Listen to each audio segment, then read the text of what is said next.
Bonjour à tous, ici le Manga Anime Fan. On se retrouve aujourd'hui pour la nouvelle, pas de manga review. Pour le classement du Shonen Jump numéro 21-22 de cette année. Dans le fond, dernier Shonen Jump avant le break de la Golden Week la semaine prochaine. Donc pas de vidéo la semaine prochaine sur le Jump. Je vais faire des critiques. Pas de joie pour faire des reviews, hein?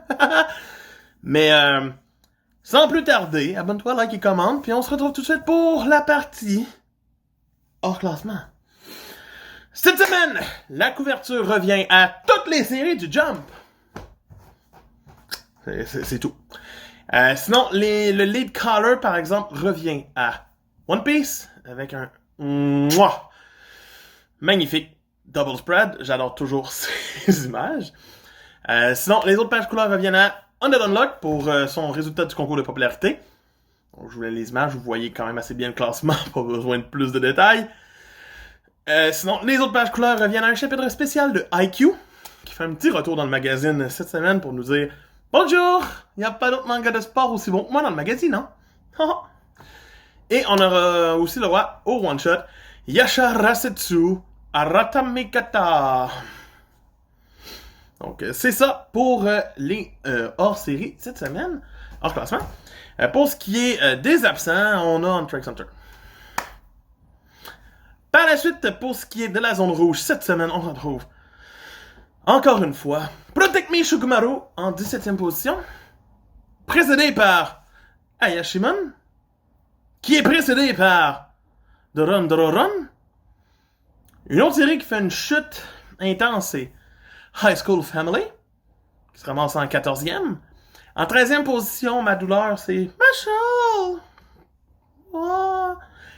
qui se place là. En 12e, on retrouve Blue Box, qui aussi. En 11e position, on retrouve Witch Watch, pas son meilleur classement.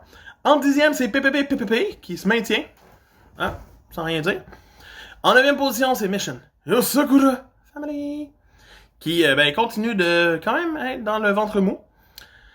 Pour ce qui est de la 8e position, c'est bien sûr Earthchild qui en profite. Quand même pas si pire. En 7e position, c'est The Elusive Samurai qui revient un petit peu, qui remonte, c'est beau. En 6e, on retrouve Mien Roboko. En 5e position, c'est Black Clover, qui malheureusement va nous quitter pour les 3 prochains mois dans le Jump. L'auteur prépare son arc final et veut vraiment le faire de la meilleure façon et en parfaite santé, donc il nous quitte pour 3 mois. Il sera de retour, donc si on suit une logique, mai, juin, juillet.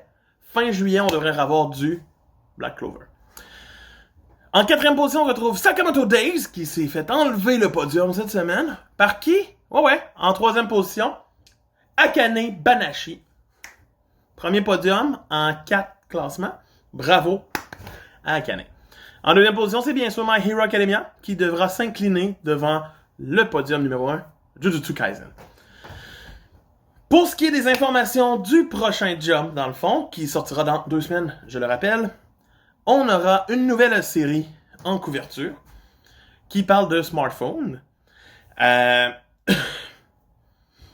va être probablement une série, on verra bien, on va y donner une chance.